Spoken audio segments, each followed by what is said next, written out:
What's up, guys? Welcome to another episode of the Jiu Jitsu Junction Podcast. My name is Andre, and I'm here with my buddy Chase. And the central topic today is why you should be occasionally rotating your primary Jiu Jitsu game plan. And by rotating your game plan, we're talking about having a game plan as a beginner? Well, even beginners usually Okay. have some kind of game plan or go-to movements. Well, I want to make sure we cut that in the butt early for you guys. Like, not a game plan that you stick to long enough where this happens. So we'll go ahead and it is important. So this is good. Yeah. So like, if for instance, for myself, I play a ton of half butterfly guard, and it's always off of the same hip.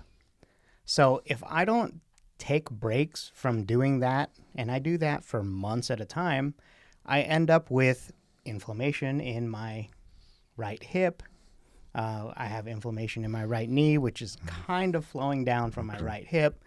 And like that, you just put micro wear and tear on the same joints all the time, especially. When I invert a lot, it happens to my lower back. All right, I got you. Yeah, so we're just talking like your body can recover from all of these little tiny micro injuries, micro tearing, and that's a normal part of exercise. But if it's all happening in the same areas over and over for months, there's going to be consequences for you. Yeah, and with different variations of pressure and weight too, right? So Yeah, so like if my hip is starting to bother me a lot, then I know it's time to start playing more top. yeah, And that's just it's on. I feel like there's less wear and tear when you're playing topside. I don't know if that is not. no, that's probably because you're alleviating pressure. I believe so, because then you're in most of the time. If you're on top, you're in control. Yeah. And at least you have advantage position as far as weight, leverage. So yeah, I believe so. I mean, I rotate my game a lot when I get injured, and that's actually one of the first adjustments is most of the time injuries, if I'm on top, I can avoid re-damaging those injuries. On bottom, I tend to, and I can still avoid it on bottom some, but on bottom, I tend to get caught up and hit that bump that I didn't want to hit. On top, I can usually stay in control and kind of dictate where we are. Yeah, and depending on your skill level, that may or may not be an option for you, but at least you get to start from that advantage position. Yeah. If for instance, like me, your right hip is tweaked, then you probably don't want someone just like dropping that knee to the mat and having you not be able to catch up to it before it starts to strain it. So like I kind of think of this rotation to have. I think about it a lot in terms of the long-term health component. But there's also a progression component to it as well. Yeah. So like we want to avoid having a lot of uneven wear and tear, right? You kind of think about it like you rotate your tires so that you don't have one tire get totally worn down, right? You don't want your hip to be in shambles if you can distribute it from that one joint to like all of the other joints. If it all wears like relatively evenly, then you get to maintain a good level of health. Things are able to keep up, and it's just a better situation for your body, right? The other way you could think about it is if you are always wearing the same pair of shoes, and you don't ever give it a chance to rest, or switch what shoes you're wearing, then that pair of shoes is going to get worn down way faster than if you rotated them with other shoes in your collection or whatever. Yeah, I kind of again I use, which for our growth and just for your getting better, rotating is going to be your best thing. That way you're not getting hung up on something and missing other things. But I rotate around my game a lot, and it's usually based around injuries. And that's, I don't do the whole stop training thing. I just kind of adjust how I train and rotate. Oh man, my wrist hurts, so I need to do some triangles or some arm bars, make sure I'm controlling my elbow, some different game plan, rotating my game plans based on personal injuries. I've never looked at it as far as longevity. But I think I'm programmed to. I don't stay stuck on things long. You know, I have fun moving around, and so I've never thought about it as far as for yourself. Yeah. Yeah. And I think a lot of people they're like you, they only think about it as injuries, right? But I would challenge that and say that if you're putting a lot of strain and stress on your injuries and it's just like minor, or not injuries, your joints. If you're putting a lot of strain and stress on a joint and it starts to have like inflammation, I would argue that that is just a minor injury and you should treat it a little bit like an injury. You need to support it and make sure that you don't do unnecessary damage to it. Yeah, that's good. So the other really important the other really important thing is to maintain progression in different facets of jiu-jitsu. Yeah, and that's where I think the value. I mean, obviously, for your body but you know, for your personal progression, you know, I think rotating your game plan that's where your value comes from. And obviously, that was before I thought about thinking about doing the butterfly on the same side for 6 months. You know, then it turns into 3 years, and then maybe. Yeah. You're a brown belt, and that's been your game the whole time that's got you there, and you've kind of been one-sided, I could imagine, if you never changed directions. Because I know the only thing I can really relate it to is my lower back. When I invert a lot, and I have fun inverting, but it's like, okay, don't have as much fun right now because I can feel it kind of coming. So, yeah. Yeah, and that's why you see a lot of people that are like brown belts and black belts in jiu-jitsu that kind of trained that way. You see them, they walk around, they're like hunched over. They look like they're in terrible pain all the time. But like you look at them and like a ton of them. It doesn't hurt when I'm doing jiu-jitsu. Yeah, exactly, right? So like it doesn't. It's weird. Like you can tell that something is off balance just by watching them like walk down the street, and like they have nagging permanent injuries, and you know they might have like I got injured when, but most of the time that discrete event is something that followed a lot of wear and tear, and a lot of the times the wear and tear it just leads to that injury event. No question. That's exactly my knee that I talked about already. That's exactly how it happened. Probably 30% messed up. 4 years ago, 5 years ago. And progressively more and more and more, and then it gets hurt in another competition. But it wasn't an effect of one competition of one thing. It's just been the wear and tear. Yeah. Yeah, and it becomes easier to have injury events happen. And like it's easy to think, okay, that guy cranked on my knee, that guy cranked on my elbow. But if your elbow or knee has a lot of inflammation from you not taking care of your elbow or knee, is it really that submission attempt that went just a little too far? How much of it is that? Yeah. How much of it is all of the wear and tear? It's kind of a hard thing to point at and say it's this or that. But we do know that they're components. If you have a lot of inflammation, you have reduced mobility in a joint, and a submission happens to that joint, and you hadn't done all of the things that you can do to make sure that joint is healthy, it's a factor. Yeah. Yep. Yeah, for sure. Yeah, for sure. I mean, that's just it. Like, if you don't have shoulder mobility, we've got a guy. Oh man, it hurts my heart every time I go for shoulder stuff. I'm like, I forget, I can't do that. Yeah. His shoulder mobility's bad. He's had shoulder issues his whole career as an athlete. And you can't even lock a submission up. Yeah, all of the wear and tear on that guy from the past makes it so that it's so easy to get injured in the present and the future, right? So let's go a little bit further into how rotating your jiu-jitsu helps your overall skill development.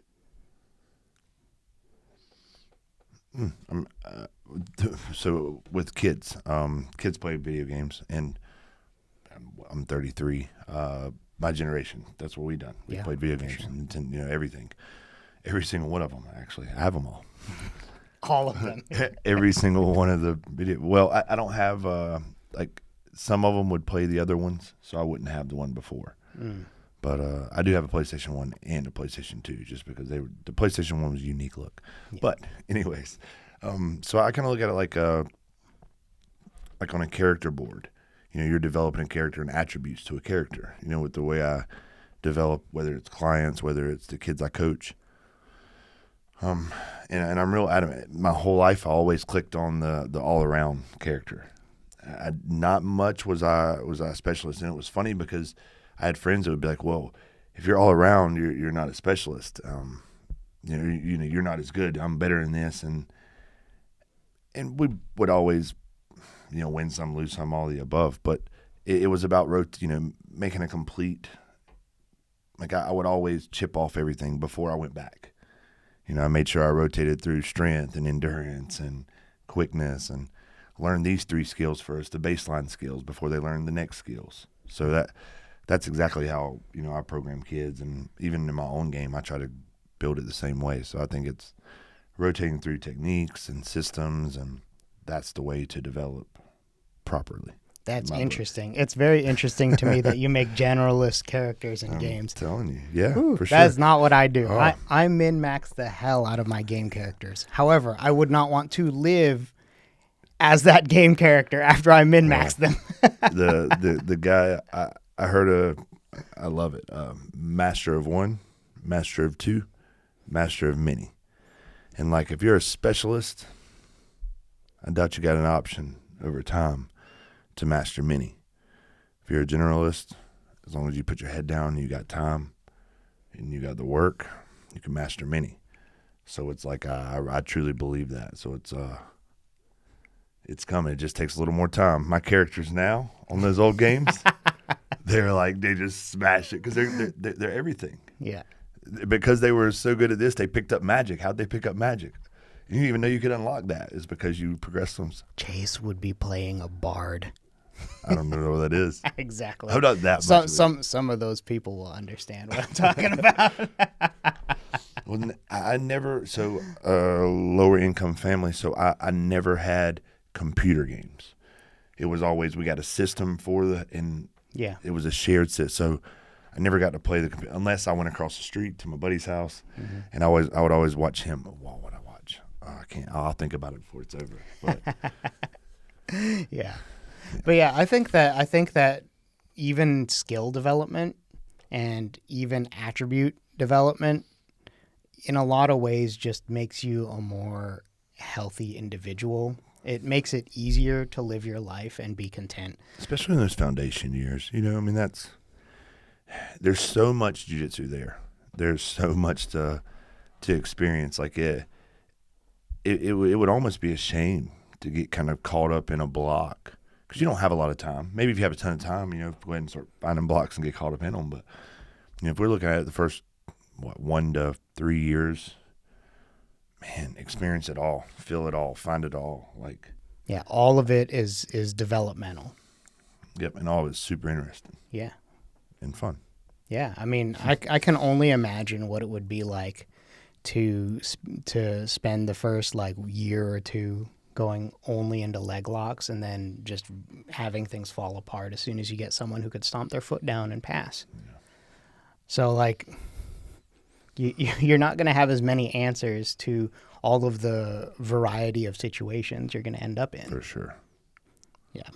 And at the level I'm at right now with regional competition, it's stop one thing and then I break dance on them kind of deal. But everybody is, you know, not everybody, but the majority right now kind of is in a wave where it's a lot of specialists. Not in guys that I've watched them be able to finish this beautiful leg entanglement series and tie somebody up, and then they couldn't finish a basic triangle, and it's like, yeah, man. And I watched them get their black belt handed to them, and obviously they can finish a triangle. I'm being, crude about it, but just like, well, that's, yeah, you yanked and pulled and you forced that in, and that wasn't said, but your leg stuff. So it was just, you see it over time, and then you see them go with somebody who they shut it down and they completely fall apart. Like exactly what you said, like completely fall apart, and you can tell how that hindered their growth over the years. Yeah, and like I would hazard a guess to say that all of these people who are specialists that only play those games, they're gonna be out of the game sooner because they're not taking care of their bodies the same way. They're just wearing the same joints over and over. For sure. Eventually, they're gonna end up in a situation where something's just too messed up and they can't justify it anymore. And that's the majority of people will end up making that decision at some point down the line. Yeah. That's why there's a huge washout rate. That's why there's, how many white belts versus how many blue belts, purple, brown, black. Makes sense. That's why I'm gonna be done fighting soon. Yeah. I'll still compete in grappling because grappling is nowhere near fighting. But yeah, it's not the same thing. Yeah, but I'll still compete in grappling. I don't care. Yeah. I'll grapple on one knee. Yeah. In live competition, but not fight on one knee. I couldn't imagine. That's the same thing. That's what'll happen to me. Yeah. For sure. So, creating this even skill development is really, it's very powerful because it helps you with the wear and tear we were talking about. It helps to prevent you from having injuries happen because of the wear and tear not being as much of an issue. And if you do get injured, you'll have more options. Yep. Like you like Chase can grapple on one knee. For the love of God, I don't think I could do that because right now I'm a little bit in the specialist boat. Like I have the things you get on and you get on them and nobody really stops them. Yeah, like there's only a few people, if I'm giving 100% effort at our gym, that can stop me from my butterfly half. Yeah. Like, so I do it all the time. And especially like if I've had a long day or a long week or a tough week, like, am I really going to go to my B game when I show up at open mat? It's hard to do that. It's hard to make that decision. I truly believe the way I think is going to pay off one day in an unreal way as far as the way I compete. Because I still play, but you said it, and you said the exact words that kind of go through my head, like where you're exhausted. And you said, do you think that when I'm exhausted and when I'm tired and I'm going to go to my B game, do you know what my goal is when I'm exhausted and I'm tired and I can't do anything? Bait the sucker, drag Only pass. My fucking B game. Only if I'm exhausted and I'm tired, this is the time to get better. That's how my brain's programmed. That's how I program train. Like that's some Jeff stuff. We would do those 100 rolls in a week kind of stuff, 15, 17 rolls a day. And it was like, that was kind of the feeling behind it. It's like, nope, now it's time to get better at stuff. What? I can't do the stuff I'm good at when I'm exhausted? Nope, it's time to get better at stuff. I have to say I've never done that. Yeah. But I would love to hear more about why that is the approach. Like you're exhausted, it has to be really, you're getting smashed. Like you have to, your scaffolding has to hold together at that point when you're exhausted and tired. Like something you believe in, something you're good at, or holds together. We're talking about working on new stuff that somebody just taught you and believing in it, making it work in those hard times. Because like you believe in the stuff you're good at. Yes. And that's why it holds together when you're tired and exhausted. The stuff you're not good at, focus on it, make it work when you're tired. Like that kind of mind. Like it's just Do you think that focusing on the things that are B game or worse while you're tired actually helps your skill development? Or do you think, because to me, that doesn't track. Well, I guess we don't really, I don't really break it up into an A game and a B game. I guess A game, in my head, A game is the intensity. A and B, that describes the intensity at which I'm going at. Oh, okay. I think that I don't know if which again, we talk like a generalist here. Right.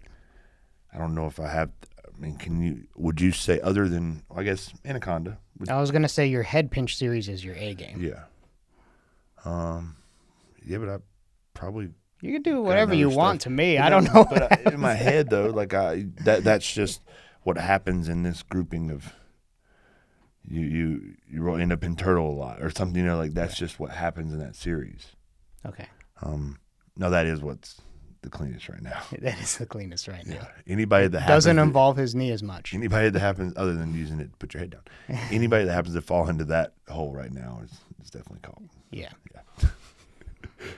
Yeah, so I'm not sure I'm like buying the whole like work on things that you're bad at while you're exhausted. Well, it thing, ain't what you're bad at. Just not going to what you're good at. Like we're not competing. Like we're not going into what we're talking about rotating through stuff, right? So it's like now's the time to rotate through stuff. God, that feels so wrong to me though. I understand, but when you're exhausted, you can't rely on anything. Like when you're picking something. When you're picking your A game, it's not jiu-jitsu. Jiu-jitsu is no choice. Jiu-jitsu is perfect position and reacting at the core, the essence. Now, competition, grappling, blah, blah, blah, blah, blah. But, like, jiu-jitsu is there's a bigger and stronger person in front of you that you cannot. You can't force them. No, you can't force. You have to direct them. So it's like when you're exhausted and you're tired – it has to. It's real jiu-jitsu. That's the essence. Like that's the time to get good because now it's jiu-jitsu. It's not doing something that I can hip through or strength through or muscle. Like no, now it's jiu-jitsu. Now it's truly because you're definitely the weaker, definitely the more tired. Like those type of things. So like now it has to be jiu-jitsu, and that's where you create that jiu-jitsu essence for outside of that box. Like that makes sense. Does that make sense? Yeah, I'm starting to get it. Okay, but it's about. I guess that would be. It's about the jiu-jitsu essence. Like, is there many times where somebody who's 20 pounds lighter than you is going to feel stronger and heavier and no, but when you're completely exhausted, everybody's that way because your body don't respond the same. I think the same way with being injured. That's I love the rotating through taking because when I'm injured, do other things. Yeah, I think it's a very worthy investment to be rotating through and building up your general competency for sure. Yeah. And like, I still don't know if I have the courage to do what Chase is talking about. I'll give it a shot at some point, but like, I can't imagine being dead tired and not going to my butterfly half. But maybe that's just me being a sissy, and I should probably just do it anyway and see how it goes. Well, I guess when going gets tough, as long as your butterfly half works, you're good to go. It doesn't every time though. So maybe I'm gonna listen to Chase here. He's the expert. I will be. You just wait. You guys will get to see it too over the time. That's what's really cool. And I mean, this is I don't know how many episodes we've done now, but this again, might be 34 or something. By color, I'm just a brown belt. People that I got a lot of growing to do. So there's a lot of getting better, a lot more mat time. Yeah. All right. Well, so hopefully this has convinced you to think about changing things up. Definitely. And making sure that you rotate for both health reasons and overall skill development reasons. You should probably listen to him and not me for the skill development. I'm just saying. Create the video game characters. Yeah. It's a long run, right? It's a long run. If you were trying to beat the game really fast, maybe. Right? If we're trying to beat the game really fast, for sure. If you since it's a party of one, being a generalist would work in the video game context. So. That's why he's a bard. Anyway, so I'll look that up. Yeah. I'll show you. Okay. Maybe I'll make a video game character and then put it. This is Chase. Anyway. So it's. As long as he has muscles. Sorry, go ahead. I'm gonna make him a fat guy. That would be better. Okay, you're right. That's way better. Way better. All right. So hopefully this has convinced you to consider doing the rotation thing. There's a lot of benefits to it. If you found this helpful, drop a like, leave a comment if you want to engage. We'd love to hear from you, and we will see you in the next video.